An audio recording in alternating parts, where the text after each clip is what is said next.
The Netherlands have never won a World Cup. My mission is to fix that. My mission is to bring my country's football people something to be proud of for the rest of history. My name is Bram van Leuven, and I am going to win the Men's World Cup with the Netherlands.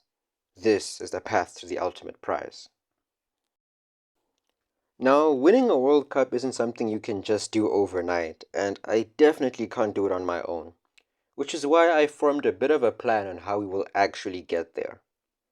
So, the national team is already made up of a very talented group, with arguably the best defender in the world, Virgil van Dijk, the heartbeat of FC Barcelona, Frankie de Jong, a very promising player for the future in Xavi Simons, someone with proven talent and a bit of experience at the top level, Cody Gakpo, and with De Ligt and Nathan Ake completing the back three, we are definitely going to have a very strong and very talented team heading into World Cups and Euros. And not to mention, Ronald Koeman is the manager.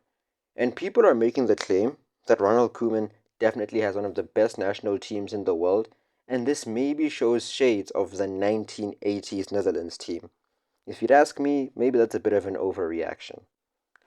However, something is missing in this World Cup team or in the national team, and Ronald himself said at the beginning of the season.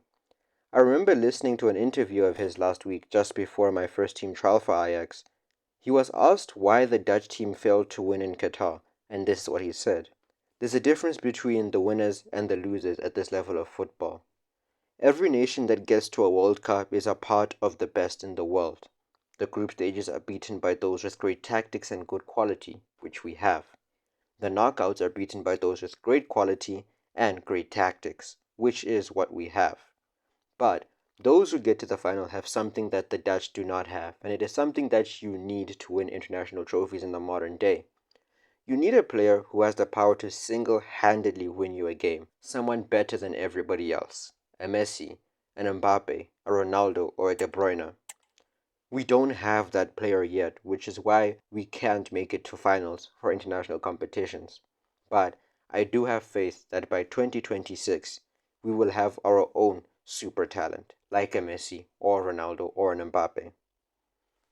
And thinking about it, I believe that Ronald's right. Our country needs a super talent kind of player, and I think that I have to become that super talent. But the thing is, I'm only 20 years old, and I only just joined the Ajax senior team last week. But also, as I've said earlier, I do have a plan and a list of goals to help me get to that point.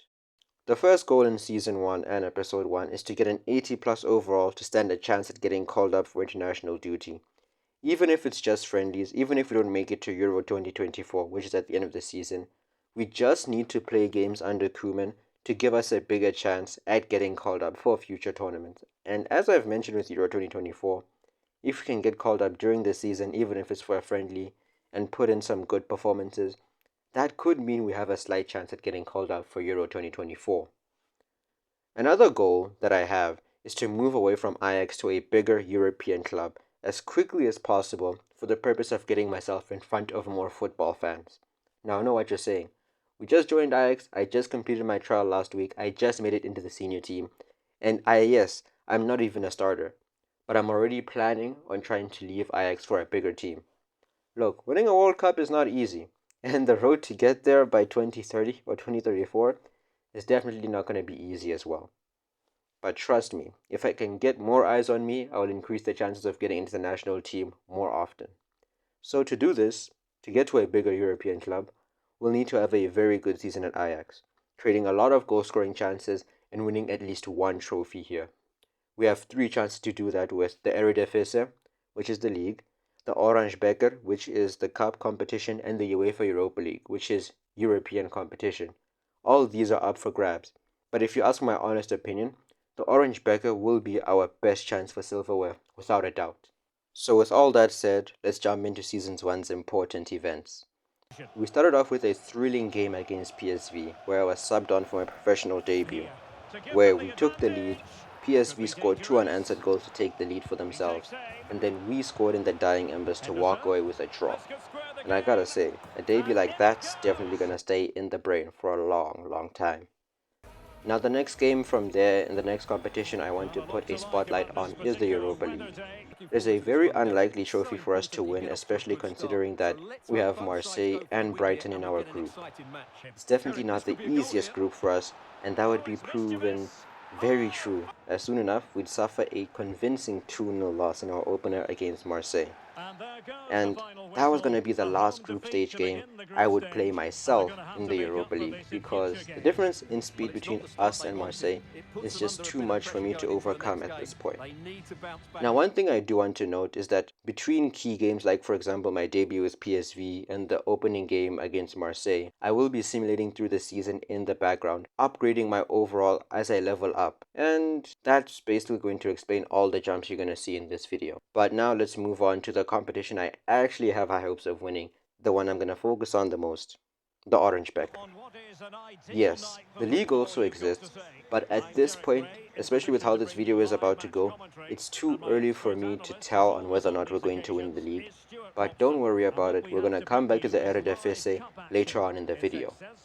So, round 1 was pretty calm for us, which is what I expected the whole tournament to be like, except for if we face a team like PSV or Feyenoord. But here's the thing, we may not even face them at all in this competition until we reach the final, which is a small trend I noticed while working on the Dylan Wright series, who was also in Ajax and also ended up winning the Orange Becker. So if you haven't seen that video, definitely check it out in the channel after this one. But back to this one. So yeah, I noticed a small trend that when you play in this competition as Ajax, you really face some of these big teams, which was all the more reason as to why I was focusing so much on this competition, because the only real tough game we would have is the final. That's the plan at least. But then by round 2, when we got there, we were holding our own in the league, but that's not important. Like I said, we'll move on to that later. What is important is the fact that by this point, we got completely grouped out of the Europa League. As expected, right? But unexpectedly, we got knocked out of Europe entirely, which really disappointed me, because the Conference League was another competition I was putting at the back of my pocket, which I thought we could stand a good chance at winning. But hey, on the bright side, we do move on to round 3 in the Orange Becker, and like I said, the Orange Becker is the competition we have the best chance at winning. So maybe now we have less competitions, it means we can focus on that more. Round 3 was also not a complicated affair for us, but we did get a little bit scared when Volendam scored immediately after we scored our first goal. But then we replied with a lot more unanswered goals and got through this match relatively easily. Round 4, however, which is the semi-finals, were not so easy, which should probably be expected considering that only 4 out of 32 teams remain now, which meant that we needed to be on our A game. Even then, it took us until the 43rd minute for us to score the opening goal. Now from that point, we went on to score 2 more unanswered goals in the second half to win 3-0. But don't get it twisted, this for me was definitely the toughest game we've had in the tournament so far. Like, do you know, like when you're winning a bit comfortably in the game, or the scoreline shows you're winning comfortably, but the way the game is going is just very gritty, it's a bit of a grind. That's what this game was. But you know what? Now we've booked our place in the Orange Becker final, and we're 1 game away of completing the goal of winning a trophy. But before Cup final day, something big happened. With a bit of good form and a stroke of luck, we got our first call-up to the Dutch national senior team. Now, this was just for friendlies, which meant that we were in a second-string squad, but this was still huge. This would be the first time we'd be promoted or called up to the Dutch national team, and as said earlier, which was going to be an important goal for us to reach, it would be the first time that we get to play in front of Ronald Koeman and play as one of his players. So yeah, this was definitely a huge moment for us. Our debut would be against Poland, and then after that we'd face off against bitter rivals Spain. But you know what, before we get to them, let's turn to Poland. A huge game for me, but not so much for anybody else. And remember, Ronald is looking for a super talent that will be able to turn the tides with the Netherlands to have them win an international trophy. And we have 2 weeks to show him that we have that kind of potential, which meant that we needed to put in a great performance against Poland, which is what we did, snatching myself my first goal for the Netherlands and securing a very comfortable win as well.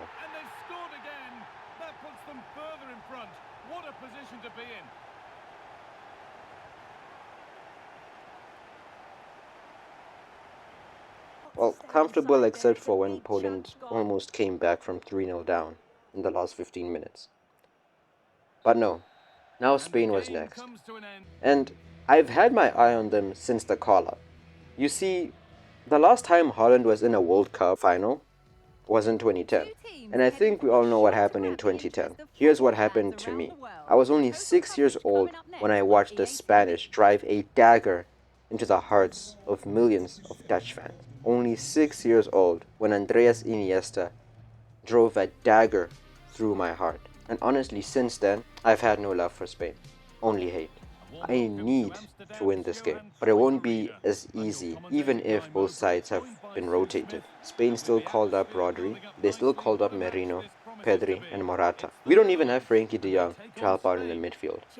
And this showed how big of a hole it was as Rodri opened up the game with a screamer of a goal, slipping a shot past two of us. Already one goal down against one of the best teams in the world.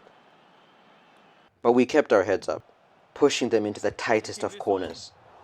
But then, it went from bad to worse as Mikel Merino slipped past me and Spain scored their second goal with only 12 minutes left in the first half.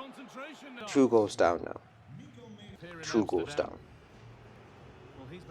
But if you think I'm going to keep my head down and let them win like this, you clearly don't know who I am yet. I pushed, I ran, I shot, and I turned into the Spanish team's chupacabra. Rodri and Merino could not contain me, and eventually I got one past Unai Simon. 2-1 now, with 20 minutes left on the clock, and the voice of Holland on our backs. We can feel the passion, we can feel their fear, and now we know that we can win this game. Merino, genuine chance, another goal, and one that surely will seal the win. 3-1. And just like that, Spain extinguished the Dutch flame once again. And this time, I felt it myself. I felt it as one of the players to be extinguished by a goal from Spain. But you know what? After all that, now we have to get back to Ajax, where we have a cup final to win and a goal to achieve. We would face off against PSV and, well, here's how it went.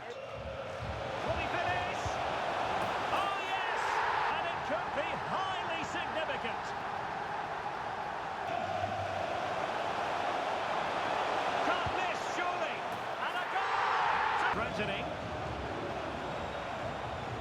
Must be, and that's the hat-trick.